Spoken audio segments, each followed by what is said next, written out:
Hello Internet! Welcome to another video review courtesy of the one and only Adventure Link. That's me! And in today's video we're going to be reviewing this thing, the Moga Pro controller.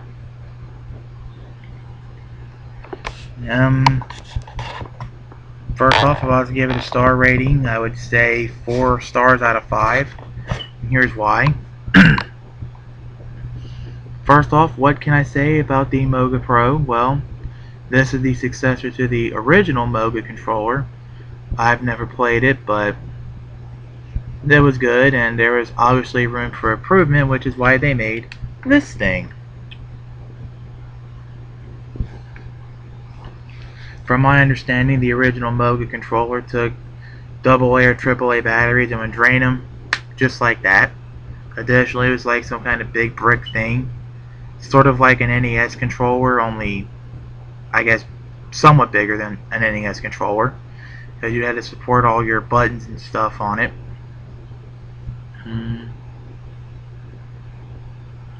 It's shaped like an Xbox 360 pad, so I guess if you had experience with an Xbox 360 pad and like it, you'll like this one.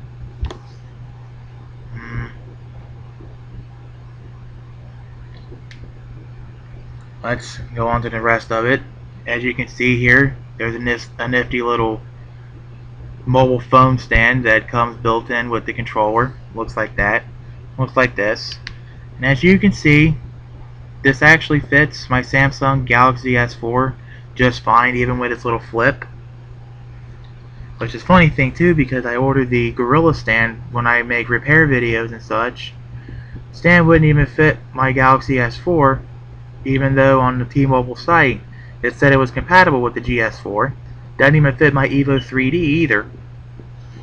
So, to the Gorilla company, whoever makes the Gorilla stands, and T-Mobile, I have this to say, and I must ask this in a calm yet professional manner. What were you thinking? Make things that actually fit the phone and actually test it out like this. This is the proper way to do it, like this. Anyways, the look and feel is there. They do expect you to use that bloated Moga Pivot app, which I'll get more into that later. Right now, though, we're going to turn this thing on. And one good thing I like about this is when that the controller's synced up and you have the screen off, you can push a button and the screen comes on.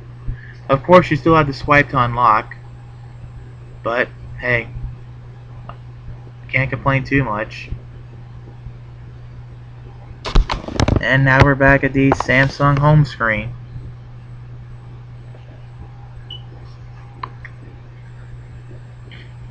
And this is the Moga Universal Driver down there.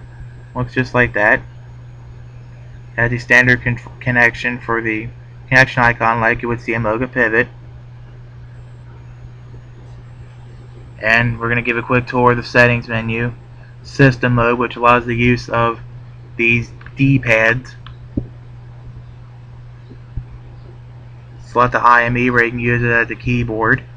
Down at the bottom is the service start for when you're using in system mode. These are various Bluetooth options, like making this control your Bluetooth and turn it on and off. These are your profiles. And these down here are for making the D-pads work on the axes. Just as a heads up, these may or may not be worded properly, so I have these checked off to where I can use the D-pad. So take that for what it's worth. And there's some wake settings.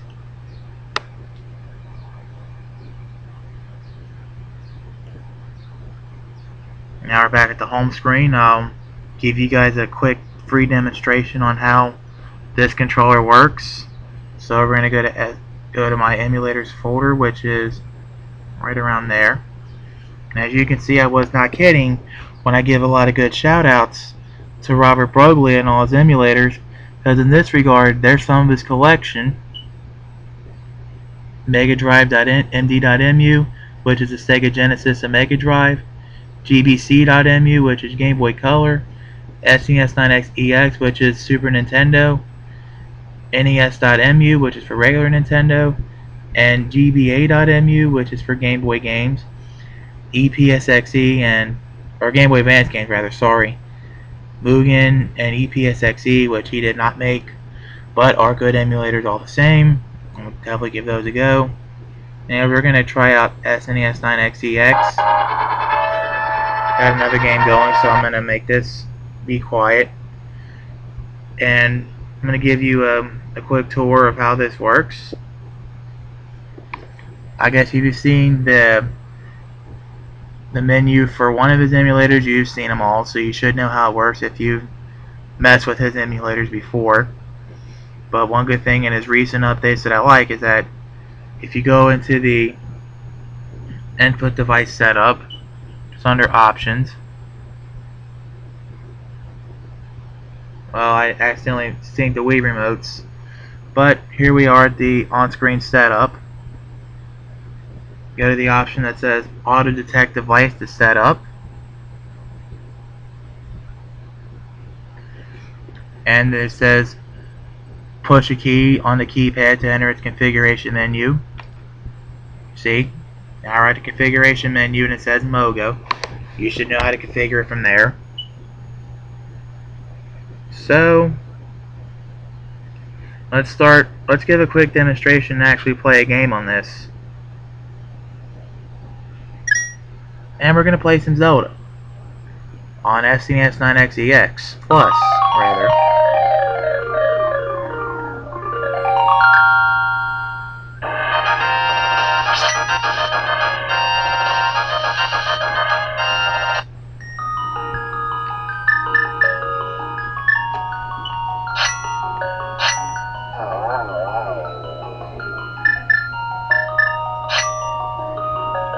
Right now I'm just pushing random buttons to show off that they work.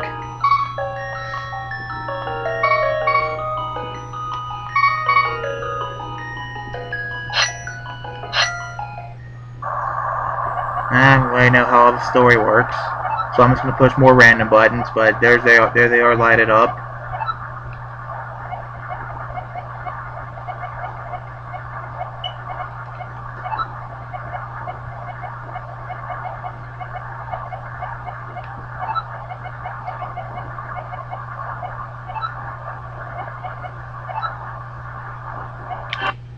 And enough of that.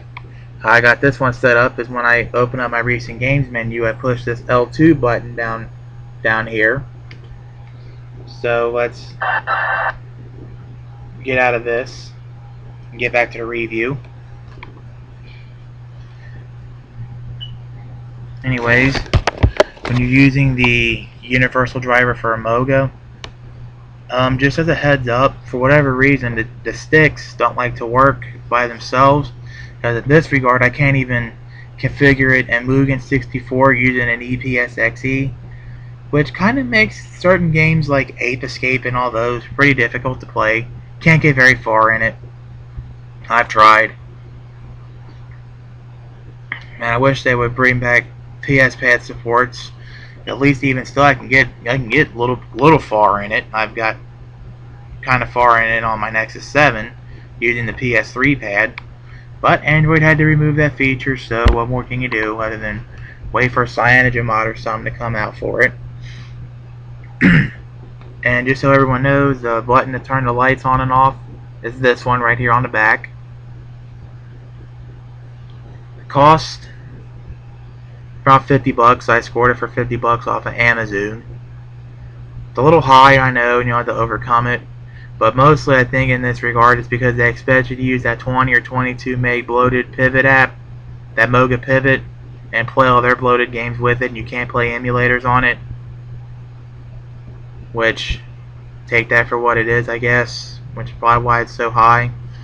Even IGN and all those guys recommended this pad. I would recommend it too, if of course you can overcome the fact that sticks don't work, and probably won't work unless you get Moga games. And if most of your emulators are, you know, on or before the days of N64 and PlayStation, definitely recommend it. Battery life is a little bit to be desired. They still didn't improve that. because in this regard, for whatever reason, the battery doesn't like to hold its charge. Don't know why. The bad news and the good news, that the bad news is that it doesn't come with a charging brick, but the good news is it does come with its own USB cord, and you can use existing USB bricks as well as your computer to recharge it, which is a good thing. I've just so you know, tried it on my Evo 3D brick, I believe, my Nexus 7 brick, and a universal car charger that I bought for my Galaxy S4, which has little USB charging plugs in it. So I guess having using the little charging bricks in any one of them is a good thing. It's a very good thing because it won't hold the charge. Additionally, you may want to get an external battery pack and maybe invest in a solar panel for it. Yeah, that'd be great. Yeah, you're gonna need it. Syncing is pretty quick. Even on the Moga Pivot app, it syncs pretty quickly. Moga Universal Driver syncs pretty quickly, and just as a heads up, you want to use mode A on it. As you can see on the pad, let me show you one last time. There's a switch down here for Channel A and Channel B. Channel A is all your Moga enhanced games. Channel B is anything that uses head controllers. So, unfortunately, the Universal Driver only listens on mode A, so I guess there's improvements. Stick support would be nice, that way we can actually play EPSXE and Mugen and all those, as well as support for mode B if you would like to use that. Anyways, I'm Adventure Link, and we're going to close this video review up by quoting Eric the Car Guy and saying, "Be safe, have fun, and stay dirty." And if you have any questions, comments, concerns, praise, criticisms, opinions, anything else to add, etc. about this review, hit me up in the comment section. If you have any questions about mobile devices as a whole-ish, which will cover most Androids, BlackBerry/RIM, iOS, and Windows Phone, hit up the XDA Developers Forum. But just as a fair warning, their community is bigger than my Graham Ortiz, and because of that, your questions have most likely been answered at least once, if not several times. So, do search before posting. Subscribe, thumbs up, thumbs down buttons are all at the bottom of each and every video on YouTube. Mine are no exception. You should know how they work and what they do by now. And it's kind of chilly outside because it was raining, so stay dry, stay warm, and stay bundled up. And when it gets warmer outside, stay cool and stay hydrated, stay healthy, and don't forget to scan your spoo. Sometimes your pee slip. See you next time. Game on, happy gaming, and have a nice day.